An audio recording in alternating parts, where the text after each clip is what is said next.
Bismillahirrahmanirrahim. Assalamualaikum warahmatullahi wabarakatuh. Alhamdulillahirabbil alamin. Allahumma shalli ala Muhammad wa ala alihi wa sahbihi rasulillah ajma'in.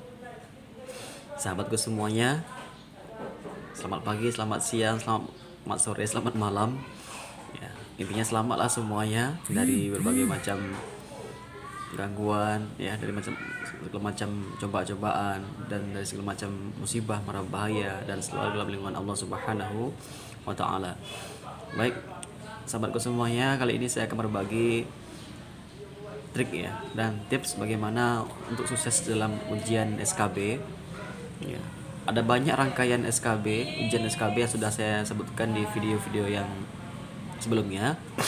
Ya, kali ini dengan sesi yang lebih santai lagi, kita akan berbagi tentang bagaimana menghadapi ujian SKB dengan tenang, ya, tetap fokus dan juga serius. Nah, bagaimana ya trik-triknya agar sebagai orang-orang yang sudah berhasil lulus di seleksi kompetensi bidang, ya, sehingga dia bisa mendapatkan jurusan sesuai dengan apa yang dia ambil atau formasi yang dia inginkan. Nah, setelah tahap SKD dilalui, teman-teman jangan lupa bersyukur ya. Jangan lupa bersyukur ketika Allah Subhanahu wa taala sudah memberikan kesempatan yang luar biasa ini, karena tidak banyak yang bisa lulus, ya, dan teman-teman harus mempersiapkan segenap rangkaian tes SKB untuk diikuti, ya. Nah, kali ini saya akan berbagi tips tentang bagaimana ya menghadapi tes SKB, yaitu tes yang pertama itu adalah psikotes. Ya. Di video sebelumnya sudah saya bahas juga sedikit, tapi agak cepat di situ. Nah, psikotes ini bukan menuntut orang yang pintar atau hebat, ya, atau dia aktivis, atau dia orang-orang yang sudah pengusaha besar atau orang kaya, tidak. Jadi di psikotes ini adalah dituntut sekali tentang apa itu makna dari sikap kita, lebih mengarah kepada afektif, ya, dan psikomotor kita, bukan sebatas kognitif saja ya.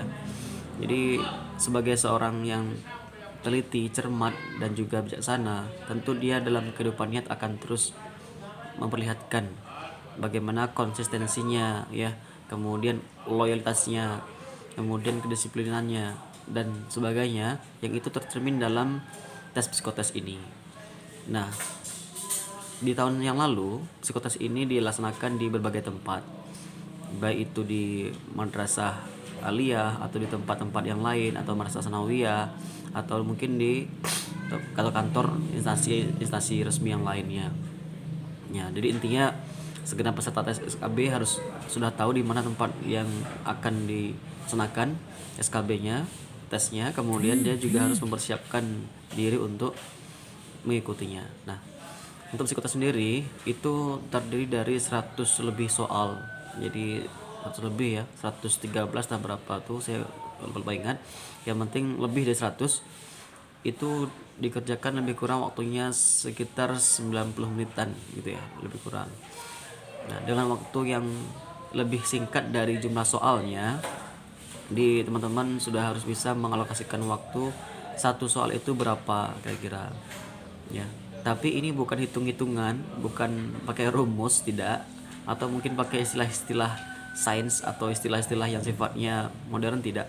Tapi inilah sifatnya berupa, ya, sikap tadi, ya, berupa karakter, lebih menekankan kepada karakter kita dalam memahami, membaca setiap pertanyaan, yang bukan pertanyaan ya, pernyataan dari dua pernyataan yang diberikan, ya. Jadi saya masih ingat beberapa soal-soal yang pernyataan ya, yang saya kerjakan waktu itu di sebuah madrasah aliyah di Kota Padang. Jadi di sana ada pernyataan yang contohnya yang pertama. Pernyataan yang pertama ini dia ingin menggali bagaimana kita itu dikenalinya. Jadi orang-orang yang bisa menjawab ini, dia akan terlihat oleh tim penilai. Orang ini bagaimana ini, ya, bagaimana percaya dirinya, bagaimana dia bisa menjadi orang yang konsisten, konsekuen, ya, menjadi orang yang jujur, orang yang disiplin, ya, dan orang-orang yang terbuka, transparan. Pokoknya semua sifat-sifat yang ada, sikap-sikap yang ada ini itu akan terlihat dari jawaban kita. Oke, misalnya contohnya gini ya. Ada soal tentang kegiatan yang ada di sebuah instansi gitu ya. Jadi ini menuntut tentang perilaku kita terhadap atasan contohnya, atau perilaku kita terhadap rekan-rekan kerja. Oke, misalnya begini ya. Sebagai pegawai baru, ya, si Fulan atau si Anu gitu ya, dia datang tepat waktu. Sikap Anda adalah untuk mengikutinya seperti apa yang dilakukan gitu ya. Nah, yang pernyataan B, ya, si Fulan itu datangnya mungkin agak terlambat gitu ya, gara-gara satu hal ya. Jadi selain dia tepat waktu, dia terlambat ya, kemudian dia minta izin kepada atasannya. Nah, mungkin terlambat karena ban bocor atau sakit istrinya atau anaknya. Kedua pernyataan ini sama-sama benar.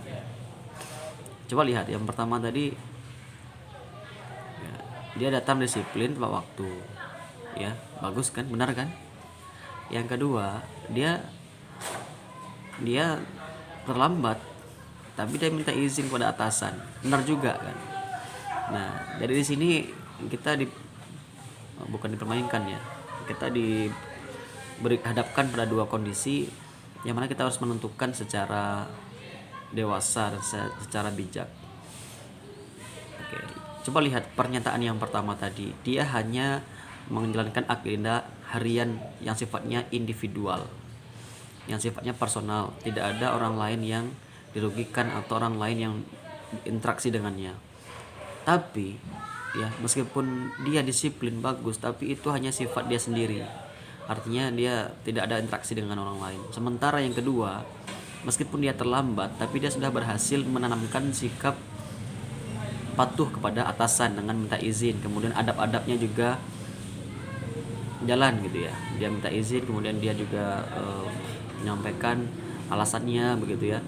Jadi mana kira-kira yang lebih tepat, yang lebih kuat? Yang A, apakah dia hanya agenda dia sendiri, atau yang B, lebih mengarah kepada interaksi kepada atasan? Coba lihat. Sebenarnya dua pernyataan ini sama-sama benar kalau dilihat sekilas ya, tapi yang lebih tepat lagi di mana? Ya, yang B. Meskipun dia terlambat, tapi dia sudah berhasil menanamkan jiwa patuh kepada pemimpinnya, pada atasannya. Dan ini adalah hal yang baik dilakukan oleh seorang pegawai atau karyawan untuk bisa menjadi karyawan yang santun, yang patuh sesuai prosedur ya. Jadi lebih mengarah ke problem solving. Jadi ketika ada masalah kendaraan di jalan atau di rumah, maka dia harus segera melapor kepada pihak atasan, sehingga pernyataan kedua lebih tepat dibanding pernyataan yang pertama. Nah, jika teman-teman memilih pernyataan yang pertama, nanti akan ada pernyataan di nomor soal berikutnya yang itu juga mengarah ke disiplin. Dan soal lainnya di nomor berikutnya juga ada yang mengarah kepada ini ya, interaksi dengan atasan atau dengan rekan kerja. Jadi pernyataan teman-teman yang pertama tadi itu akan menentukan interaksi pernyataan di nomor berikutnya. Ya, contoh nomor 1 tadi sudah ya. Nanti di nomor 30-an atau nomor 70-an itu akan ada pernyataan yang serupa tapi tak sama. Ya, serupa tapi tak sama. Ya, setali 3 uang lah bahasa gitu. Ya, peribahasanya. Jadi teman-teman harus teliti, ya, konsisten ketika sudah menjawab A dan disiplin sendiri pribadi, maka teman-teman harus terus ya, Kalau teman-teman memilih ini yang memilih B juga harus sama. Jadi jawaban berikutnya yang berhubungan dengan interaksi dengan rekan kerja atau dengan atasan atau yang lain sebagainya itu harus diikuti terus.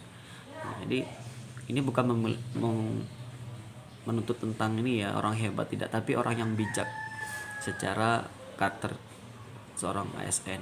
Jadi apa intinya yang saya pahami dari soal SKB, dari pernyataan SKB psikotes ini adalah kita akan dilihat oleh tim penilai apakah kita ini mampu menjadi ASN ya, aparatur sipil negara yang memiliki karakteristik yang pertama itu jujur, yang kedua disiplin ya, yang ketiga percaya diri, kemudian juga konsisten ya, transparan ya, akuntabel dan sebagainya. Pokoknya sifat-sifat yang sudah ada, yang sudah kita ketahui ya, yang itu sifatnya positif ya, akhlakul karimah. Nah begitu ya, ini sikap dasar ya. Apalah jadinya jika seorang ASN hebat, cerdas, tapi dia tidak konsisten, tidak disiplin, dan juga tidak patuh pada atasan. Nah jadi ini ya, dari soal yang begini saya salut dengan pembuat soalnya, salut juga orang yang mengonsep SKB ini ya, luar biasa sekali. Tim-tim yang sudah dibentuk panitia seleksi ASN setiap tahunnya, karena mereka membuat kejutan ya, kejutan soal-soal yang sangat, yang sudah tebak gitu ya. Kadang-kadang tahun ini beda lagi, tahun depan beda lagi. Nah oke ya, demikian saja sharing ya, sharing sederhana lah ya, agak santai saja, karena psikotes itu juga butuh ya santai tapi tetap serius. Jangan terlalu tegang ketika menjawab pernyataan psikotes itu, karena dia sifatnya itu apa namanya, pakai silang ya, ya bukan komputer.